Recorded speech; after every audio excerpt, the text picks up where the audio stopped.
Well, as we all know, there are many wars that we're fighting at this time. There's the literal war, the IDF fighting to preserve not only the state, but to secure the state, both in Gaza and in the north.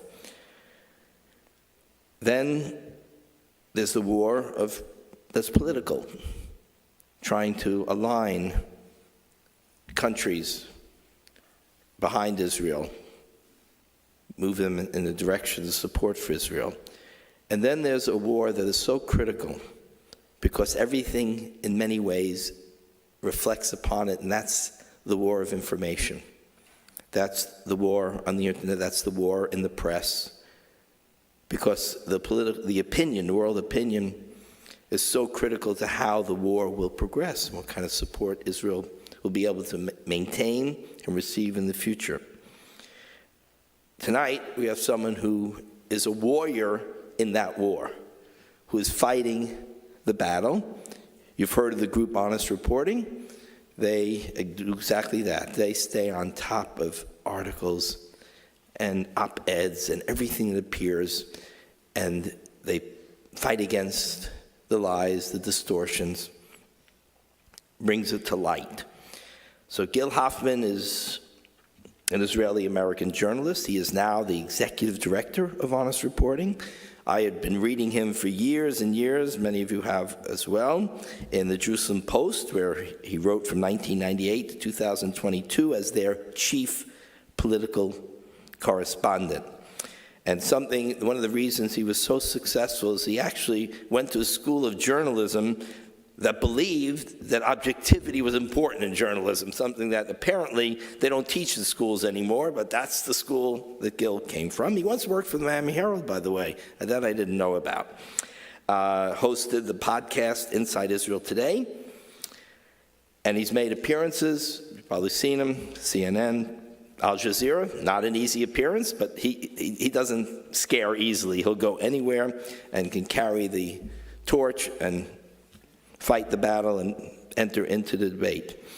In 2022, Gil Hoffman was named one of the top 100 people positively influencing Jewish life, according to the Jerusalem Press Club. Now, I got to show you something very funny. You didn't know about that? You're in the top 100? Yeah. What's funny is the way this printed out, something went wrong with the computer, and instead of saying that you were the top 100 people positively influencing Jewish life, it stopped there, and then it said, according to the Jerusalem Press Club, you're married and have 3 children. So I'm glad that the Jerusalem Press Club can affirm that you're married and have children, and you made Aliyah when you were 22 years old. So we welcome Gil Hoffman, and we thank Paul and Marianne Cruz, because that's the reason we have Gil Hoffman here tonight. He brings us so many incredible speakers to teach us and for us to learn from. Thank you so much, Rabbi. Thank you, Cantor, for the beautiful service. Thank you, Paul and Marion, for recommending me here. And thank you to all of you for being here. It is so wonderful to join your important congregation this Shabbat. And I came here all the way from Israel. It's been now 2 weeks. And I've been on a whirlwind tour around the East Coast, meeting a lot of people who care so deeply about what's going on in Israel at this very difficult time. I've spoken to all 50 states, and it's really important to me to reach out to people everywhere. I spoke at a synagogue in Hawaii that trademarked the word shaloha. And I came here on an El Al plane. They're the only airline that's flying here now to Israel. And I was excited because the seat next to me was open until right before the plane's doors were closing. I thought I'd won the lottery. And then who came and sat right next to me? A Cocker Spaniel. You never know what you're going to get. So tomorrow you're going to be reading in the Torah portion of Mishpatim. You're going to be reading a very important mitzvah. It says there, Midvar sheker tichak. You have to stay away from lies. So the prohibition on lying already comes from our Torah portion tomorrow. And I hope the journalists are going to come to synagogue tomorrow because it's really, really important. You know who was the first journalist ever in the history of the world? The snake in the Garden of Eden told Eve incorrect information. He was already a dishonest reporter all the way back then. And if you look in what you're going to be reading here in the Torah tomorrow, the verse says, don't accept a false report and be a false witness. And what Hebrew words does it use for false witness? The words are ed, Hamas. The word Hamas is used in the Torah tomorrow. Ed Sheker was last week in the 9th commandment. So when the Torah uses the word Hamas, it means violence, it means corruption, it means a lot of things, but the punishment is really bad for being Hamas. That's the word that was used to describe the way the world was before the flood. And also Jonah, the city that he had to report to, that God decided to destroy. Every time there's Hamas, what does God say? Destroy until they're all done. And even if the New York Times might have told God back then in the times of Noah that is disproportionate force, we did what we have to do. And so that's why the job that I've been doing and my team has been doing in this war is so important, because winning on the media battlefield is the key to winning on the military battlefield. I'll give you an example. In May of 2021, Israel destroyed a tower in Gaza that had been the headquarters of the Associated Press, Al Jazeera, and other media outlets. And this looked terrible around the world. We gave an hour for everybody to leave so no one would be harmed, but it also gave an hour for it to be filmed from every possible angle. And by the time they told the world, by the way, that was the cyber tower of Hamas, and it was jamming Iron Dome, and removing it actually saved countless lives, no one was paying any attention anymore. Fast forward to now in this war. The IDF has learned some lessons. They realize that we, people who fight for Israel on this media battlefield, are the hourglass that gives time for the IDF to be able to do what it needs to do to restore security. And so you remember, when the Hamas told the world that Israel bombed a hospital in Gaza and killed 500 people, mostly women and children, and the world bought it as if it was gospel from Jesus, it was good that the Israeli army realized they had to respond as fast as they could. It took them only 4 hours to provide solid proof that it was an Islamic Jihad rocket that fizzled from a cemetery next door. I realize it would be better if it would take 4 seconds in the world as it is today, but 4 hours is a lot less than it used to take. And the chief of staff of the Israeli army and the commander of the Air Force were up all night until they got the word out, because they realized that this is what you have to do. Now, I made a point of going to Gaza myself the day before I left, so I'd be able to report what's going on there. I have a cousin who's the deputy commander of the forces there in Khan Yunis, and he, when I asked him what's going on that I can tell the people when I'm going to be talking to very important people here in Beth Torah, he said, well, why don't you just come and see for yourself? And he said, just be there on the border with Gaza at 9:30 on Monday, but just get permission from the army. And so I called up the right person in the army who said, no. And then the next couple days I asked again, and every night they gave me a different excuse until it was the night before I was leaving, and I had to tell my cousin, sorry, they're not letting me in. And that's when he said to me, screw them, they're not going to know. Come anyway. And I did. It's Israel. I brought a passport, nobody looked. And I got to see the tremendous accomplishments of the Israeli army in this war. I thought until then we were losing, because the hostages, unfortunately, have not come home, and the heads of Hamas have not yet been eliminated. But to think about it, Hamas prepared for this war for 20 years. They made Gaza the biggest base of terror that there's ever been before. And the army has been dismantling it. They control almost all of Gaza right now, and they're almost done. That is a formidable accomplishment. We just have a little bit more left, and for that we need time from the world to finish. But it's pretty amazing that it's lasted this long, isn't it? Past wars in Gaza, the world's pressure happened after 3 days. So this is the longest war in Israel's history since the War of Independence. It's been 125 days. How has it been allowed to go on for so long?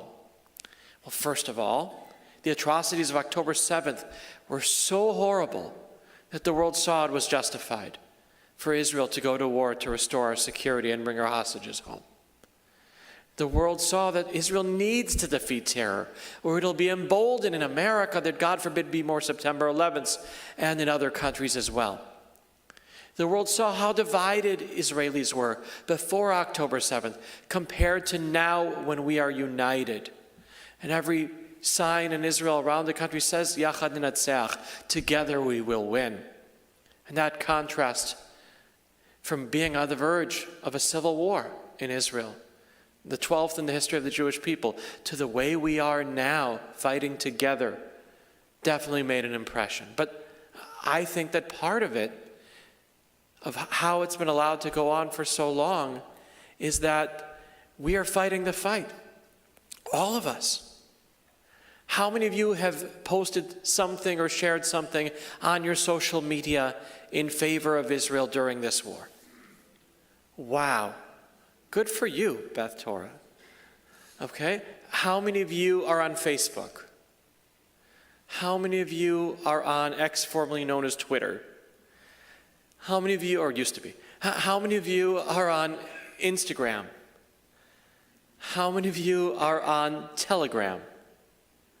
So just the 5 of us in Hamas. Okay, how many of you are on Snapchat? The kids who were up here before. And oh, okay. All right. How many of you are on TikTok?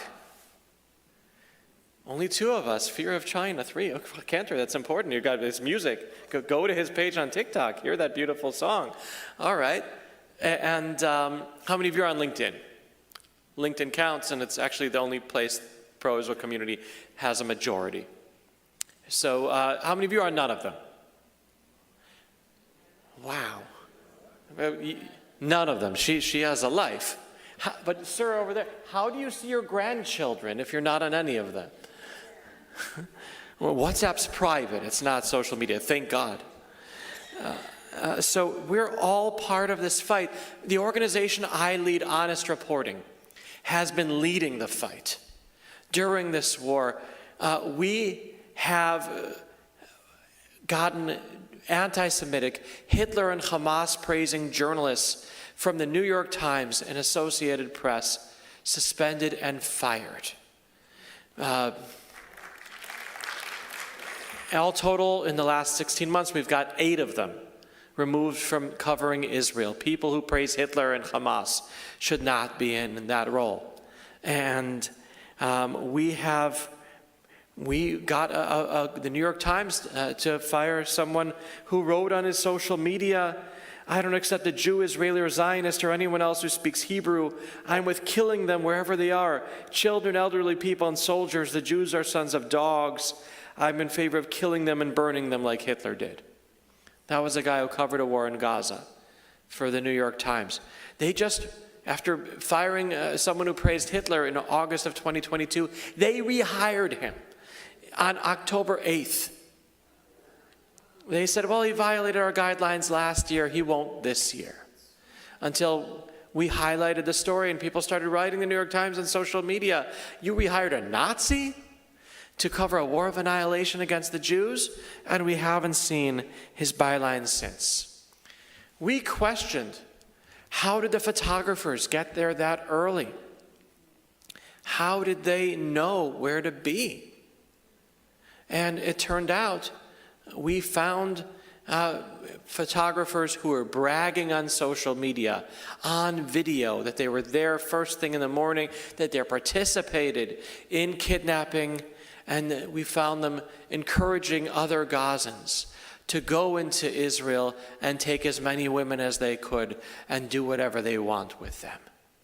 These are not people who should be trusted to give people around the world news about what's going on. And we've highlighted this story because social media is where the young people are getting their information, and it has to get out there. In 2022, 4 million people saw our stuff on social media. In 2023, we upped it from 4 million to 123 million, of which 45% are under 25 and 89% are under 45. I'm 46, it's not old. But the young people are going to be the leaders of tomorrow, and we have to be getting this message out. Do you remember when, I can't believe I'm starting a sentence like this. Do you remember when we were young, where we got our basic facts from? Encyclopedias. Young lady, do you know what an encyclopedia is? No. Okay. So nowadays, when we want to get some basic facts, where do we find it? We Google it. Well, people under 30, a majority of them don't use Google as their search engine. They use TikTok. And when you Google what's Zionism, you get Wikipedia, dictionary.com, some universities. If you TikTok, what is Zionism? You get something with a hashtag Free Palestine. And then something with a hashtag Allahu Akbar. And so that's why it's really important that we've managed to get out of our echo chamber and reach the young people in a non-patronizing way, to the point that they're sharing what we post and learning from it. And I encourage all of you to keep on being vigilant. Don't give up. I know people say, they've been telling me on this trip, they post things about Israel and they get only 4 likes. And then they post a picture of their kid looking cute in a Halloween costume and they get 1,000. And that's discouraging. Don't get discouraged, because all 1,000 people read your post about Israel too. They're under peer pressure not to click like, but they're reading and they're learning. There's someone who's inspired me recently. She's not a rabbi. Her name is Taylor Swift. Taylor Swift came under attack on social media. You've heard of her. And when she was attacked on social media, the people who care about her fought back, didn't they? Those Swifties have to be the model for the pro-Israel community. We need to fight back like them until we win, just like they did.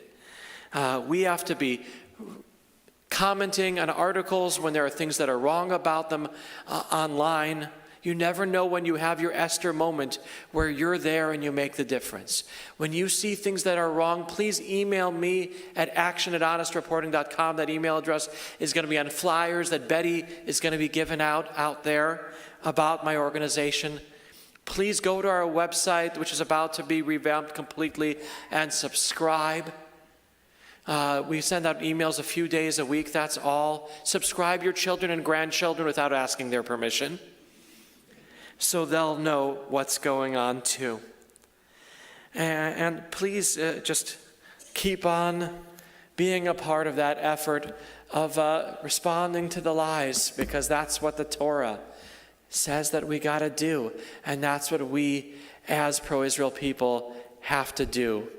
And then that will help Israel win on the military battlefield, restore our security, bring our captives home, and have a better day ahead for Israel and the Jewish people. Am Yisrael Chai. Thank you very much.